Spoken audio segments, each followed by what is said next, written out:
Hello everybody, welcome to another Making Monday Lovable video. And today I wanted to share with you my thoughts and feelings around AI art. And currently I have a friend visiting from Germany, and she's also an artist. She's more of an analog artist, so she's drawing watercolor drawings or paintings, illustrations, canvas art as well. She does fan art a lot, so she uses different art styles, does some artworks for art books of series like Stranger Things, for example. So she has a different skill set of mine. She also knows how to digitally illustrate. And yeah, so on one of our walks with my dog, we discussed this topic and we aligned quite well, and we covered different sides of it. And I felt like sharing my perspective about this with you, being a scientist and an illustrator and combining these two realms of science and art and delivering scientific illustrations to people. But first of all, my general thoughts and feelings about this AI art are a bit, well, I don't really completely see the point of it. And why is that? Because an AI algorithm is programmed, coded by someone, and takes all kinds of artworks that's out there in the internet, combines them into something that this AI thinks or assumes the person wants after typing in a certain sentence. I've seen different types of AI arts. Some of them looked really nice, some were not at all in my taste, artistic taste. Some look very creepy, others look just really bad, horrible. And knowing that the work of artists is taken without them being asked or even credited is something that's very fishy for me, that I don't agree with in the art world. You can't just take an artwork, copy it, and put your sign to it and claim it as yours. It's copyright infringement. You're basically stealing somebody else's intellectual property. It's a codex that in the art world that you just don't do. While there are certain challenges that are running sometimes that are, for example, called Draw It in Your Style, where an artist puts out a piece and wants others to recreate it in their own style, and then they credit each other, and it's a common agreement in these kind of settings. While an AI just takes the art pieces and puzzles them together, and artists do want to sometimes make a living from their art, and that's then getting into a realm where it's wrong, and it's very it's not nice and not fair and not correct to do. And then there is these people that call themselves AI artists, which I don't really understand what that actually is. If you're an artist, you're creating something yourself with your hand, digitally, manually. It doesn't really matter. You can make a sculpture, you can make a painting, you can make an arrangement of flowers. That's all art. And if you are using an algorithm that takes other people's work to create a different type of work, and then you call yourself an AI artist, in my world, it's not really. That doesn't really make any sense. It's incorrect.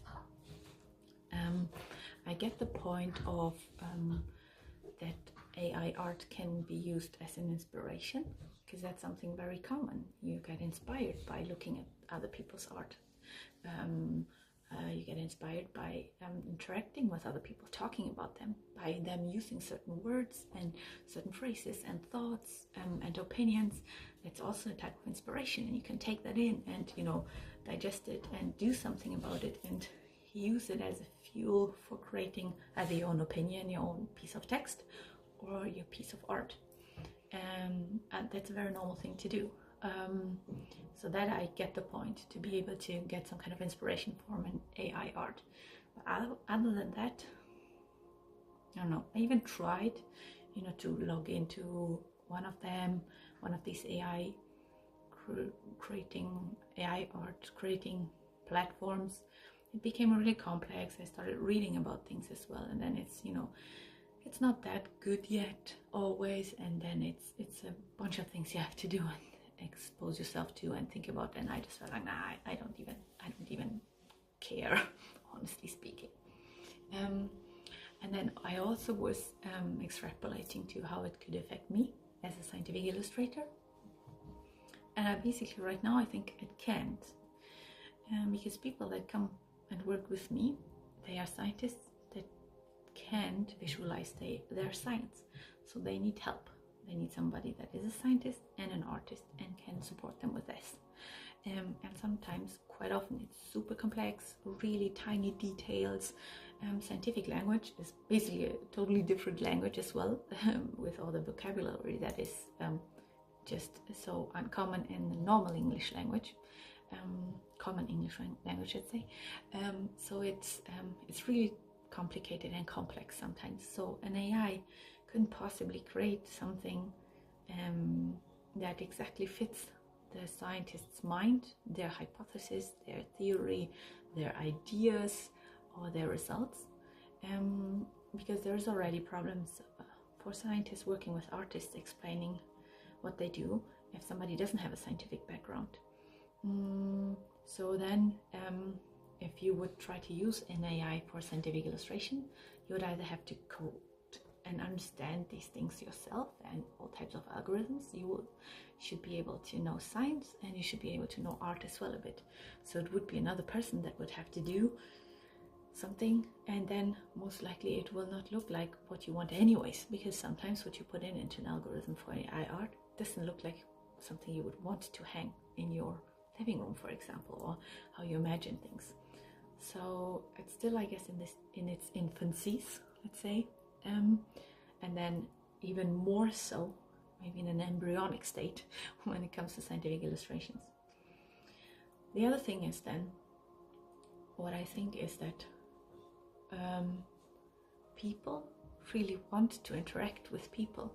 People want to connect to people, build relationships, have good, interactions.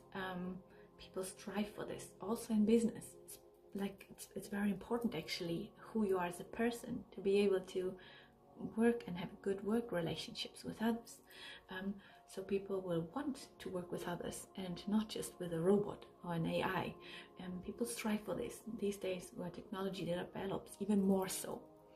And I actually think that art made by artists, whether it's analog, makeup canvas painting, or watercolor art, or a digital piece, will be valued more.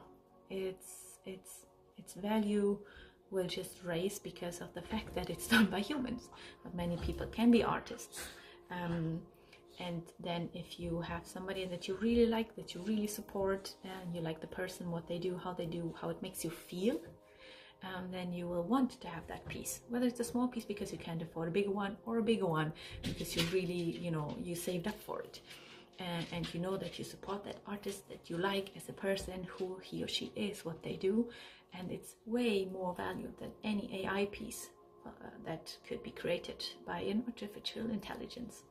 So I think actually it's a good time for artists to bring out things, physical things, into the world, because if you're a human being, you will put all your energy into this physical thing as well that you do, and that's then transferred to another human being that likes it and enjoys it and wants to have it in their place. So yeah, these are basically my thoughts right now, and I think that should be it. I would really love to hear what you think, how you feel about all this. Yeah, and then I would wish you a nice Monday and a great new week, and talk to you next week. Bye bye.